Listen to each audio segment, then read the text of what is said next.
904 قیدی یا د دې 904 قیدی چې کومې منصوبه ساز خلک دي دوی به ان شاء الله العزیز مولا د مخ د ځمکې نه نه ورکوي او نه مولا د مخ د ځمکې نه ورکي. تاسو کې به نن هم ډېر داسې ناست وي چې زما د قائد په باره کې به د هغه په زړه کې څه شکونه وي لیکن ملګري. السلام علیکم ورحمت الله وبرکاته. داسې جواب زه په خپل کلاس کې نه علم ستاسو بس قبول کم. دا چې اوس دارالعلوم حقانی وي او تا د دې سلام جواب اورېدلی وي دا څیزونه به پورته ختلي وو.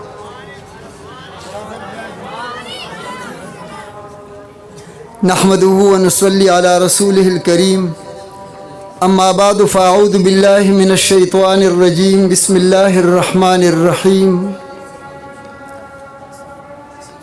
كنتم خير أمة أخرجت للناس تأمرون بالمعروف وتنهون عن المنكر وتؤمنون بالله صدق الله العظيم. عزتمند مسلمانان ورونو په دې سټیج باندې عظیم مقدس شخصیات موجود دي او ستاسو دې اجتماع ته عظیم شخصیات ان شاء الله العزیز تشریف راوړونکي دي. په دې مقدسو شخصیاتو کې د ختم نبوت یو عظیم قائد او رهنما حضرت مولانا اعزاز الحق شاه منصوری دامت برکاتهم موجود دی. التزاما دوست او د دې وطن د علماو ښکلا او د دې وطن د علماو زبان او په علمي استدلال کې چې الله جل جلاله هغه ته کوم عظیم قوت ورکړی دی. مولانا محمد ندیم محمودی صاحب هغوی هم تشریف راوړی دی هغه به راځي. دغه رنګې په دې سټیج باندې موجود نور هم علما موجود دي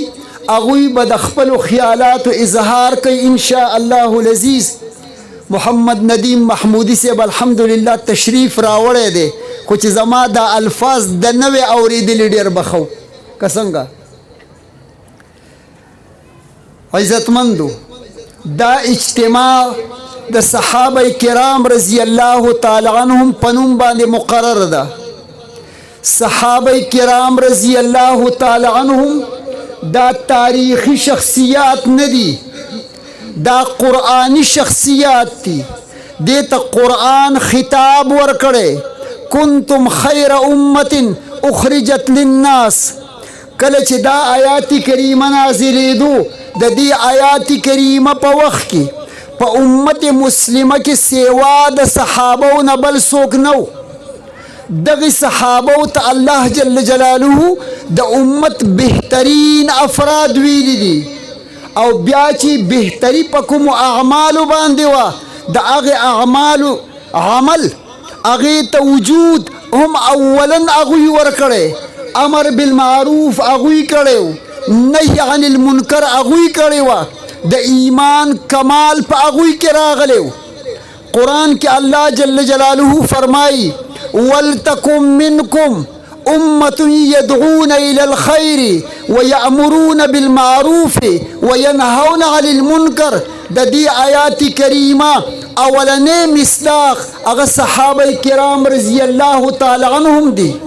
او دا نن چې ما او تا ته د کلمې دا عظیم دولت او نعمت میلاو دی دا د صحابه کرام رضی الله تعالی عنهم دا د هغوی د قربانۍ وجه ده.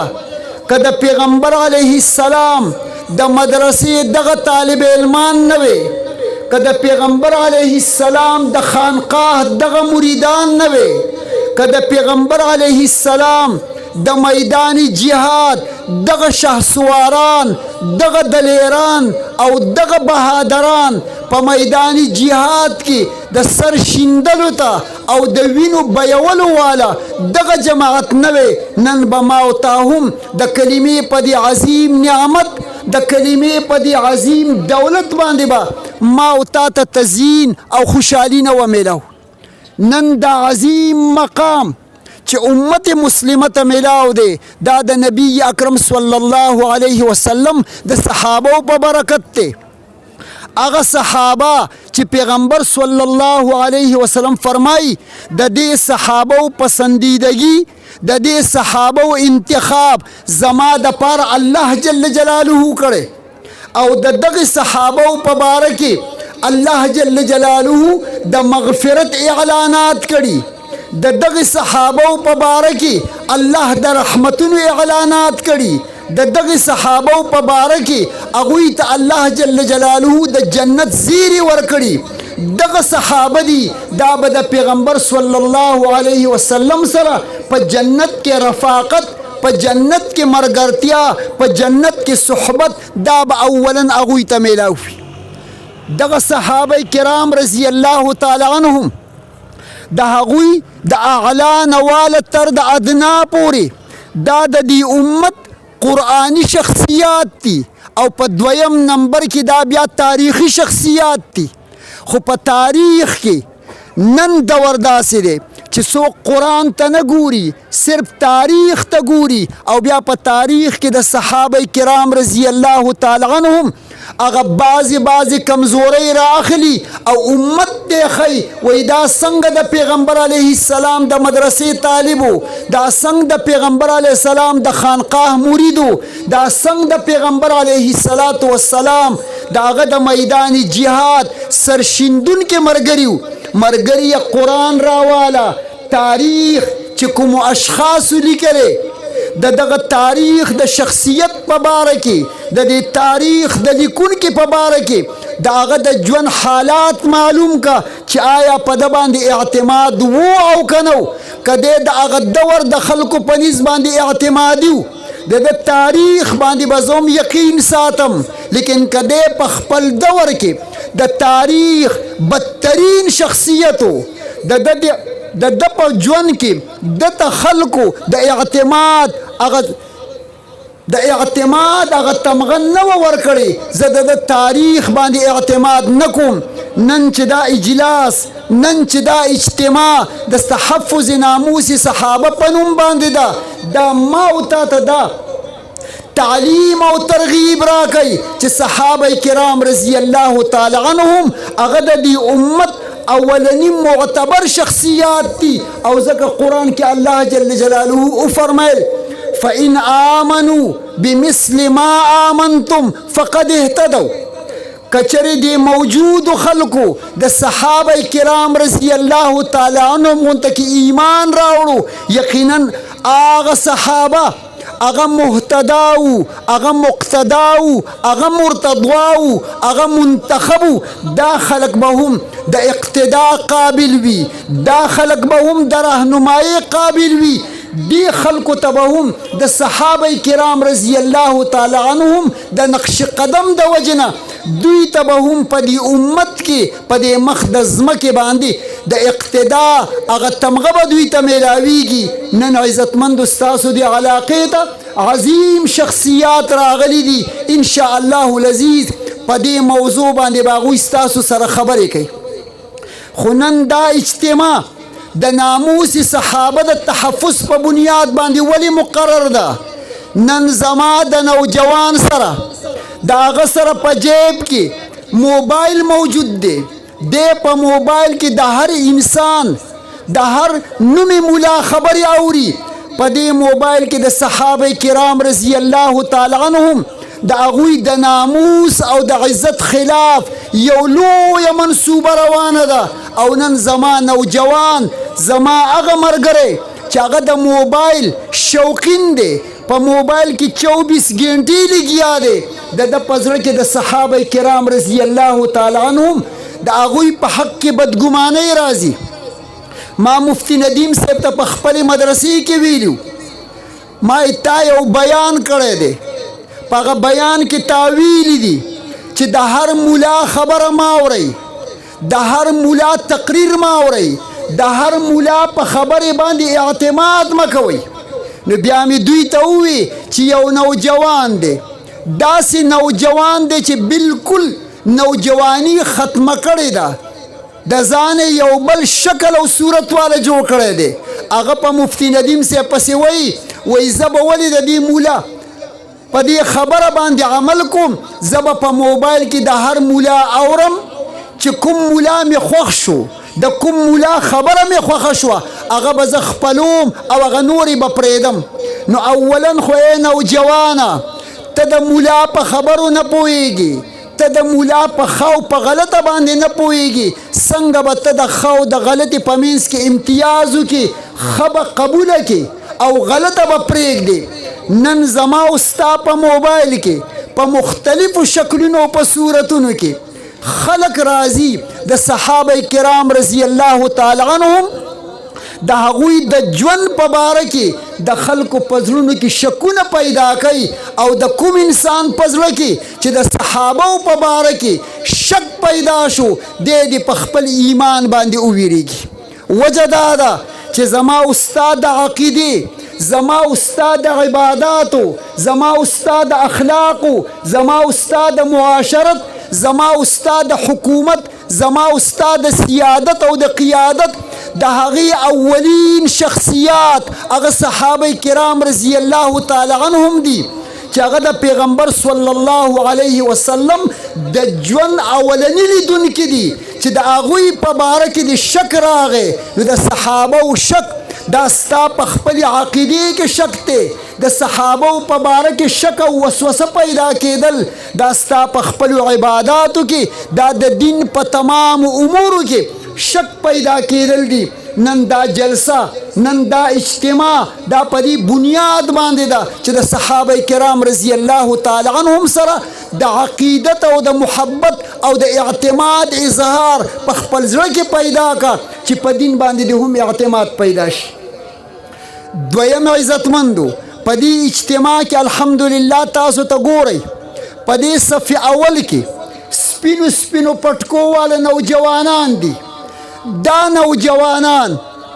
دا د دین محافظین دي. د دې نوجوانانو سره تر قیامته پورې د دین حفاظت او د دین بچاو تړلی شوی دی. نن ستاسو اولادو د دې علماو سره رالل، د دې علماو په مجلسونو کې کېناستل، د دې علماو په درسونو کې کېناستل. نن ستا د دې نوجوان الحمدلله عالم جوړ شوی. لیکن نن مسله دا ده چې زما او ستا په موبایل باندې د عالم خلاف یو لویه غوغا جوړه ده چې دا عالم دا د سیادت او د قیادت قابل نه دی. نو چې کله د قرآن او د سنت والا انسان هغه د قیادت او د سیادت او د مشرۍ قابل نشي، اخر دا مشري به چاته میلاوي. پرون زه په یو مجلس کې دوه کسان لګیاو په خپل منځ کې خبرې کولې، وی د دې ظلم خلاف اواز اوچتول پکار دي. دا په ملک کې ظلم شروع دی. ولې 904 قیدي پیژنئ مرګرو؟ څوک دی؟ استاسو ګولالی دی. اول 824 که 840 بیا 904 ته ورسید. وی نن د 904 قیدي دا مظلوم دی. ولې دی د یو عظیم پارټۍ قائد دی او دته یو لوړ میلاو په طور د انتخابي نشان باندې کله ورله ورکوي او کله تینه اخلي، کله کاغذونه مسترد کوي او کله کاغذونه منظوروي. وی د دې ظلم خلاف به راوځو. نو چې ما ورته وکتل نو ما وی زه محلې یو کسې که په تا پسې مې د جمعې بیان وکړو او ستا دا ظلم د خپل کور والو سره، ستا دا ظلم د خپل خویندو سره، ستا دا ظلم د خپل محلې والا سره ما ظاهر کو، بیا به ته چرته ونه وې چې د ظلم خلاف اواز اوچتول پکار دي. نن دغه ظالم قوم راغی د نن نه 4 یا 15 کاله مخکې د عوامو، د مقتدیانو، د شاګردانو، د علماو سره تعلقو، د عالم په خبره باندې اعتمادو. نن د دغه 904 قیدي په راتللو باندې که د په دې صوبې کې حکومت کړی، که د په دې ملک باندې حکومت کړی دی، داسې یو ګنده هوا یې پرېښوده چې د خلکو د زړونو نه د اهل علمو، د دیندارو، د هغوی په باره کې اعتماد ختم شو. نن نوجوانه طبقه په یو طرف روانه ده او علمای په بل طرف روان کړي دي. دا عالم که د جمعې بیان کوي، که د اختر بیان کوي، که د جنازې بیان کوي، که قرآن بیانوي، که د حدیثو درس ورکوي، زما نوجوان د عالم دې خبرو منلو ته تیار نه دی. او دا یو منصوبه وه، په دې منصوبې کې هغه ظاهري طور باندې کامیاب دي، لیکن الحمدلله مونږ خلکو ته دا وایو دا مولایان چې تا نور کله زه کله خپل کړی چې ته به ما نن خپل کې، دا خو زیم چې ته رانه لرې کېږي او زه در سره بیا ملګری کېږم، ته رانه ګډوډ تختې را تختې، زه په تا پسې یو ځای ته درځم بل ځای ته درځم، زه در سره میلاویږم انشاء الله العزیز تر څو پورې چې دا د مولایانو جماعت وي، دا د علماو جماعت وي، دا نوجوان جذبه وي، دا نوجوان وینه وي، دا نوجوان جوش وي، انشاء الله العزیز د دې 904 قیدي یا د دې 904 قیدي چې کومې منصوبه ساز خلک دي دوی به انشاء الله العزیز مولا د مخ د ځمکې نه ورکوي او نه مولا د مخ د ځمکې نه ورکېږي. ورک خو به هغه څوک وي چې میرات وي، زما پښتون واورېده، ورک به هغه څوک وي چې میرات وي، لیکن الحمدلله آقای دو جهان صلی الله علیه وسلم ته الله جل جلاله فرمایلیو انا اعطیناک الکوثر فصل لربک وانحر ان شانئک هو الابتر. د پیغمبر علیه السلام مخالفین په مخ د ځمکې باندې د هغوی د نوم اغستلو واله نشته او د پیغمبر علیه السلام د نوم اغستونکي الحمدلله په هرې محلې کې موجود دي، په هرې مدرسې کې موجود دي، په هر جماعت کې موجود دي، په هر میدان باندې موجود دي. پیغمبر علیه السلام ورک نو، د پیغمبر علیه السلام دینو مرک نه دی. دا علما به انشاء الله العزیز جاویدان وي، دا به فایندآباد وي، دا به تابنده وي او انشاء الله العزیز د دوی په مقابل کې چې څومره منصوبه سازان دي دا به الله جل جلاله ختمی. نن زما قائد محترم، قائد ملت اسلام نه د پاکستان قائد دی، نه د عربو قائد دی، نه د عجمو قائد دی، بلکې د روی زمین کې چې چرته هم د اسلام آواز والا موجود دی زما قائد دا د اسلام د امت علمبردار دی، دا د امت اسلام قائد دی. او دغه وجه ده زما قائد اعلان کړی چې زه یم پښتون، زه یم حنفي، زه یم اهل سنت والجماعت، زه یم دیوبندي، زما تعلق د دارالعلوم حقانیې سره دی، لیکن ما به د دې وړوکې قبیلې سره تړی نه. زه الحمدلله د امت اسلام علمبردار یم، زه د امت اسلام قائد یم او خبره هم په دغه بنیاد باندې کوي. نن زما د قائد خلاف دنیا راوتې وه، لیکن الحمدلله قائد ملاو، قائد طالبو، قائد قرآن والو دنیا لاړه اخوا دې خوا شوه او زما قائد په دې ملک کې په عرب او په عجم کې چې څنګه ځلیدلی و نن هم دغه رنګې ځلیدلی دی او انشاء الله العزیز دنیا ته ځان ښوولی چې مولا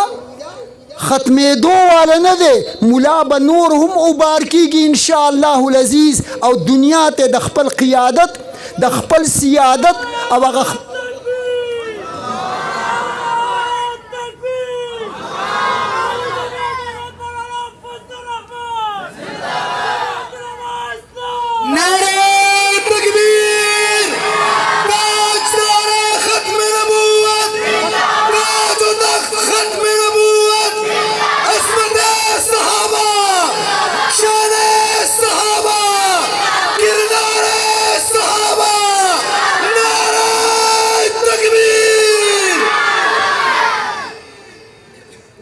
عزتمندو تر څو پورې چې په مخ د ځمکې باندې مولا وي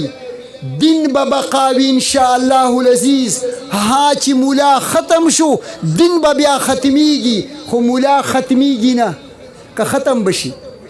مولا نه ختمیږي. مولا په جماعت کې هم بچي راوړي، مولا د دارالحفظ په مدرسې کې هم بچي راوړي، مولا په وړې مدرسې کې هم بچي راوړي، او مولا په لویه مدرسه کې هم بچي څه کوي راوړي. زه خلکو ته وایم دا زمینداران پې پوهېږي. په دې پټو کې یوه ونه ده، هغه قدرتي راخیږي، قدرتي زمیندار ماما یې ختمه کې شنډی ورته وایي، بیکاڼه ورته وایي،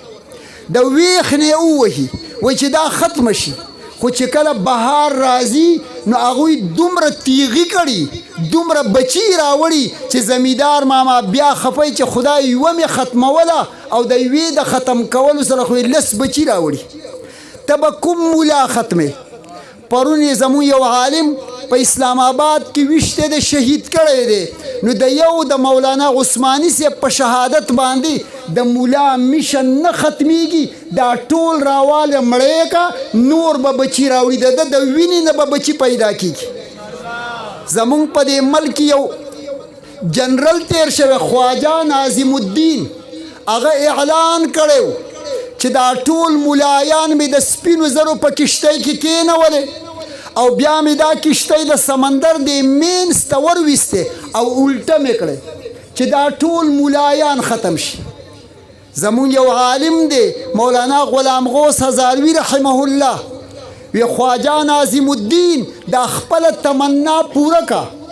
لیکن دا پوره کیږي نه، دا ملایان به بیا د سمندر نه روغ رمټ راوتی او کشتۍ به دغه رنګې تشه ډوبه شوي. عزتمندو نن الحمدلله دا دومره عظیم نوجوانان ستاسو دی علاقې ته د دې علماو په خدمتونو باندې میلاو دي، د دې نعمت او د دې دولت قدر وکړئ او دا خپل اولاد د دې علماو سره وابسته کړئ. او دویم په دې ملک عظیم سیاسی قوت، عظیم مذهبي قوت دا د جمعیت علماء اسلام دی، او د جمعیت علماء اسلام قائد امت اسلام مولانا فضل الرحمن دی. په تاسو کې به نن هم ډېر داسې ناست وي چې زما د قائد په باره کې به د هغه په زړه کې څه شکونه وي، لیکن مرګریا ستا دا شک بې منشې دی، ستا دا شک بې وجه دی. ثابته که تر ننه پورې 10 کالې په دې صوبې کې حکومت وکړو، 3.5 کالې په مرکز کې حکومت وکړو، او زما په قائد پسې د بهر نه ایجنسۍ راویسته چې د ده په باره کې راله معلومات وکړه، لیکن زما قائد زړې جامې نه اغوندي، زما قائد سرې جامې نه اغوندي، زما قائد تورې جامې نه اغوندي، زما قائد تک سپینې جامې اغوندي او په سپینې جامې باندې داغ انتهایی ښکاروي، لیکن زما د قائد جامه او زما د قائد جذبه هغه دومره بهترینه ده چې تر ننه پورې په هغې باندې الحمدلله چا داغ نه دی ثابت کړی. دغه بېداغه ماضي لري، دا بېداغه حال لري، او انشاءالله العزیز په مستقبل کې به هم دغه رنګې بېداغه وي. د دې قیادت د ده قیادت ومنه، د دې قیادت پارټۍ ته راشه، د دې قیادت دغه کارکنان دي، د دوی سره مرګرتیا وکړه، د دوی په سرپرستۍ کې راشه. الله جل جلاله به د دنیا او آخرت دواړه ښایسته کړي. تاسو راتلونکو مسلمانانو ته د دې نوجوانانو په دې پګړۍ تړلو باندې مبارکبادي ویم او دا درنه تمنا کوم چې نن دا نوجوانان د مدارس دینیو نه د علومو د قرآن او د سنت نه فارغ شول، په مستقبل کې خپل اولاد د دې علماو سره وابسته که چې دغه رنګې ښکلي ښکلي نوجوانان ترې نه جوړ شي.